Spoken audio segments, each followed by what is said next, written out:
नमस्कार friends. Simple foods to reverse the heart disease. First is a flaxseed. Flaxseed is a rich of antioxidant and omega-3 fatty acid. It reduces the inflammation of the heart vessels और वो heart की vessels में inflammation कम करता है और साथ साथ में ख़राब कोलेस्ट्रॉल को कम करता है और अच्छा कोलेस्ट्रॉल बढ़ाता है। तो फ्लैक्सीड पर डे 1 या 2 teaspoon is very much needed. Full of monounsaturated fat होता है, ओमेगा-3 फैटी एसिड रिच होता है, उसको ज़रूर लेना चाहिए। सेकंड चीज़ है कि आपको avocados, that is very much potassium rich food, वो आपको पर डे एक लेना चाहिए। एक एवोकाडो में 975 मिलीग्राम पोटेशियम होता है। तो avocado is very much needed to reduce the bad cholesterol, inflammation in the vascular system and maintaining the heart rhythm normal. So avocado is good to take daily. तीसरी बात आती है आपको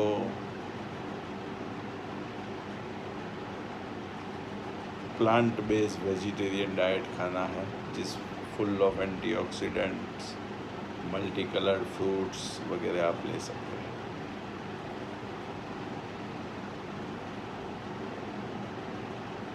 फिर बात आती है कि आपको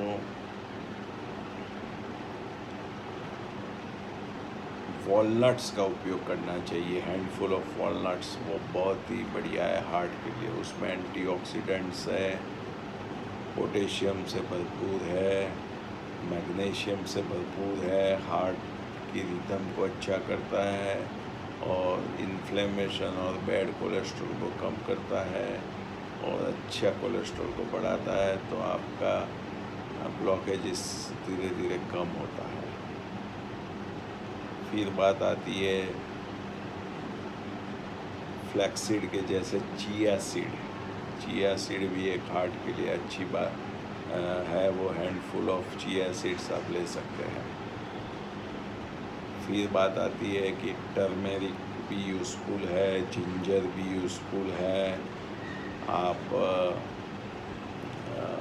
उसका भी इस्तेमाल कर सकते हैं। आप सूप में या जूस में जाओ विदाउट शुगर, तो beet juice is very good to reverse heart disease. वो नाइट्रेट मोइटी होती है, नाइट्रस ऑक्साइड डोनर है, वेसल्स को डायलेट करता है, स्पासम कम करता है, ब्लड फ्लो बढ़ाता है। तो beetroot juice is a very good for heart disease and anaemic patients. उसको ज़रूर पर डे एक बार लेना चाहिए। हाँ, उसकी एलर्जी है तो आप पोमेग्रेनेट जूस ले सकते हैं। Pomegranate juice is full of flavonoids, antioxidants, polyphenols, और वो बैड कोलेस्ट्रॉल को कम करता है, इन्फ्लेमेशन कम करेगा, अच्छे कोलेस्ट्रॉल एचडीएल को बढ़ाता है और एथेरोस्क्लेरोसिस की प्रक्रिया को रिवर्स करता है। तो पोमेग्रेनेट जूस भी आप बीट जूस अथवा पोमेग्रेनेट जूस पर डे ले सकते हैं। हमारे समाज में एक बात आती है कि लौकी का जूस पियो। तो लौकी का जूस एक अल्कलाइन मीडियम उत्पन्न करता है, जीआई ट्रैक के लिए बहुत अच्छा है, लेकिन उसका कोई कोलेस्ट्रॉल या वगैरह पे बहुत ज़्यादा असर नहीं है। लेकिन वो आपका जीआई ट्रैक अच्छा करेगा, तो उससे हार्ट पे प्रेशर कम रहेगा, आपको कंस्टिपेशन वगैरह प्रॉब्लम कम रहेगी, तो आपका हार्ट पे दबाव कम रहेगा। दूसरा, आप फ्रूट्स में blueberries, raspberries, strawberries, all types of berries जो rich of flavonoids and vitamin C है वो आप खा सकते हैं। आप डेली एक ऑरेंज ले सकते हैं। आप एप्पल 1 या 2 ले सकते हैं। जो डायबिटिक है तो आप पपीता आप खा सकते हैं हार्ट डिसीज़ में। दिन में 3 या 4 सर्विंग फ्रूट्स आप ले सकते हैं, और डायबिटिक है तो 1 सर्विंग फ्रूट लेना चाहिए। और सबसे बड़ी बात, ख़राब कोलेस्ट्रॉल जो फूड में होता है, जैसे जंक फूड खाया या रेस्टोरेंट का फूड खाया या फैटी फूड खाया, तो इंसान को सुबह में ल्यूकवार्म वाटर लेना चाहिए। सुबह उठते ही 1 या 2 ग्लास, उसमें हो सके तो आधा नींबू या 1 नींबू स्क्वीज़ करके आप पी सकते हैं, सिप बाय सिप, एकदम से नहीं पीना है। तो उसकी इफ़ेक्ट सीधी छोटी आंत पे आएगी और आपको आपका जीआई ट्रैक्ट क्लीन हो जाएगा और आप फ्रेश हो जाओगे, तो हार्ट पे दबाव नहीं आएगा। दूसरी बात, छोटी छोटी बातें हैं। आपको तम्बाकू की हैबिट है या खाने के बाद कभी कभी खुराक दांतों में फंस जाता है तो दांत में इन्फेक्शन हो जाता है, तो डेंटल हाइजीन है बहुत ज़रूरी चीज़ है। साल में 1 या 2 बार हार्ट पेशेंट को डेंटिस्ट को दिखाना चाहिए।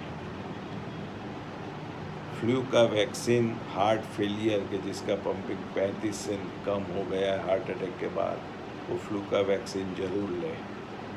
और सबसे ऊपर दवाइयाँ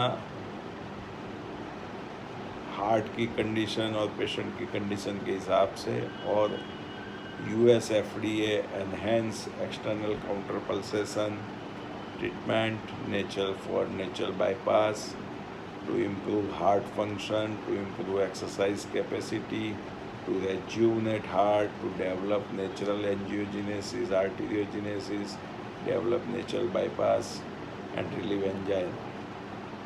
तो वो ये सबसे बड़ी प्रोसेस है अबाउ सर्जिकल इंटरवेंशन। तो हर एक को पहले ये ECP ट्रीटमेंट लेना चाहिए।